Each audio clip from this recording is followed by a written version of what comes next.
Good afternoon.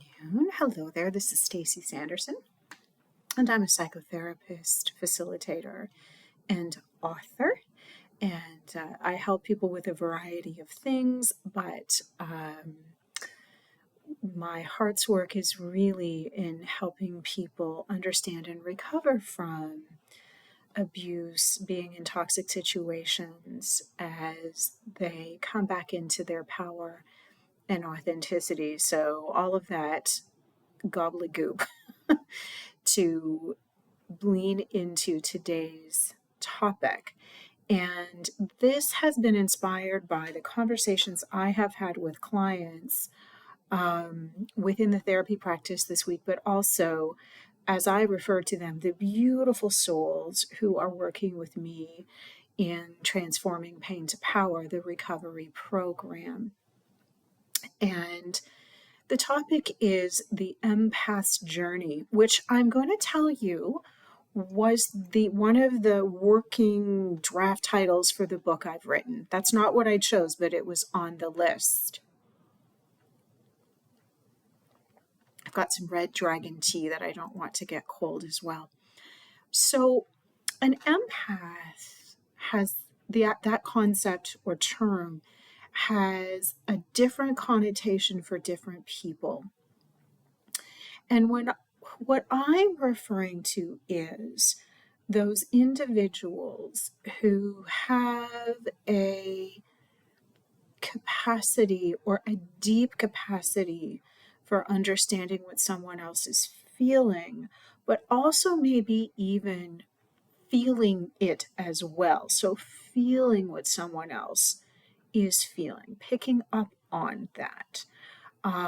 They can be deeply moved by images. They're very sensitive. They can pick up on negative energy. Sometimes they can label this, sometimes not. This can sometimes be thought to be a spiritual gift. I hope that it is, but sometimes it's really not. If you are in a place of suffering because you are picking up on the negative energy of other people, for example. So the majority of people that I work with might not call themselves empaths, although some do, but they are very connected to their spiritual lives in many ways, or they're working toward that, and they are deeply influenced by the feelings of others, and they may take on responsibility for the feelings of others, and then we work to change some of that. But I want to come in to talk about this on a soul level. We don't do that enough, I don't think, because many people question why they land in toxic, painful, abusive relationships, or why are they in these families where they feel they don't belong. So many of us are born into families where we seem very different. We may not feel like we belong. There can be an ability to really pick up on the tension going on within the family system, particularly if things aren't being discussed, okay? There can be a beautiful affinity for nature and animals that goes along with this. You may have an imaginary friend or two. You may remember a past life experience. There may be a wisdom as a child or a maturity as a child that doesn't align with where you are developmentally. So I'm not being terribly psychologically scientific. I, spend the majority of my time in that cognitive clinical place, but I'm not right now. Right now I'm talking about what it means when you have come into these relationships and situations where you are not treated well. And some empaths are. Don't get me wrong, but that's not what I'm focusing on. So it begs the question, are you meant to experience this for a reason? Okay. Is this, in fact, a part of your soul's journey? What's inspired me to talk about this is how, in the recovery program, in Transforming Pain to Power, at some point in that process of doing the work, of working through the curriculum, of doing the self inquiry, people learn things about themselves that they weren't privy to before. But most importantly, they realize these really beautiful, unique gifts. If you've been in a situation or in relationship with a narcissist, you will be targeted for those very same gifts. I know, because I've been there. And so if you already have that feeling of not belonging, you are a walking target, number one. And number two, the very thing that might make you attractive to someone who's narcissistic in the beginning might be the thing that they start to devalue when it stops feeding their need to have their ego reinforced, right? When it stops giving them that narcissistic supply, if I can put it that way. So is it, in fact, the empath's journey, or at least part of it, to go through this?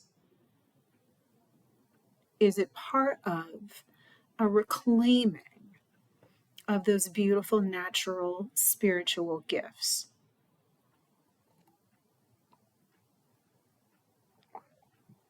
I think so. I believe so. I believe that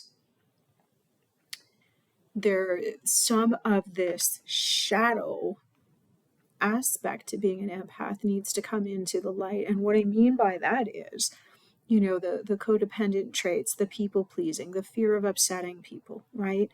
If you have an ability to sense what someone is feeling, and if that started when you were really little, maybe even pre-verbally, what that means is that your sense of survival and safety and belonging, all of those vital things we need to learn and grow as a human being, were tied to understanding and sensing and feeling what someone else was feeling.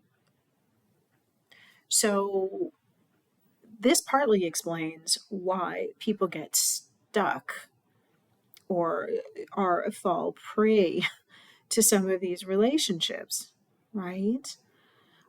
So my purpose in saying this is, let's maybe embrace the idea that it's a journey. And I know that there are things that many of you and myself have been through that have been deeply painful. Themes of inclusion and rejection and manipulation. I think that the last 6 years of my life may very well be the first time I haven't experienced that. And it aligns with my own awareness of when it's going on. So, journey to where, you might ask? And that journey is to self-love, to inner belonging, to reclaim and claim your spiritual gifts, because the world needs that, and the world needs you. Not the you that's distracted by the toxic relationship or if you've done the right or wrong thing, but the you that is empowered and confident and authentic and not afraid, and who steps into this beautiful purpose that you were meant to fulfill. So, if you found this helpful or interesting, please like, subscribe, send a question, put a comment. I'd love to get engagement here, and let's keep the conversation going. And I look forward to connecting with you soon.